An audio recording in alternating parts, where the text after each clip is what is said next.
আজকে বাংলাদেশের ইতিহাস একটা স্মরণীয় জানাজা, যেটা বাংলাদেশের অতীতেও কখনো হয়নি, ভবিষ্যতে হবে কিনা সন্দেহ। বাংলাদেশের নেত্রী, গণতন্ত্রের মাথা দেশবেগম খালেদা জিয়ার আজকের এই জানাজায় শরীক হতে পেরে আমি নিজেকে ধন্য মনে করছি। এই জানাজায় আজকে লক্ষ লক্ষ লোকের সমবেত হয়েছে। সবার মুখে একটি ছাপ, আমাদের মাঝ থেকে আমাদের নেত্রী, আমাদের প্রিয় মাথা আজকে দেশ ত্যাগ করে চলে গেছে। আমাদের নেত্রীকে আমরা আর প্রিয় পাবো না ঠিকই, কিন্তু বাংলাদেশের গণতন্ত্র প্রতিষ্ঠিত হবে ইনশাল্লাহ। আমাদের নেত্রী আজকে আমাদের মাঝ থেকে চলে গেল, কিন্তু গণতন্ত্রের প্রকৃত স্বাদ পেয়ে গেল না। এইটাই আমাদের কষ্ট। ইনশাল্লাহ আগামী জাতীয় সংসদ নির্বাচনের মধ্য দিয়ে আমাদের নেত্রীর সুযোগ্য সন্তান তারেক রহমানের নেতৃত্বে বাংলাদেশের নতুন গণতন্ত্র সৃষ্টি হবে।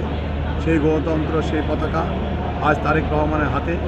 আগামীতে তারেক রহমানের নেতৃত্বে বাংলাদেশের গণতন্ত্র যে সৃষ্টি হবে, সেই সৃষ্টির মধ্য দিয়ে আমাদের নেত্রীর অসমাপ্ত স্বপ্ন বাস্তবায়ন হবে ইনশাআল্লাহ।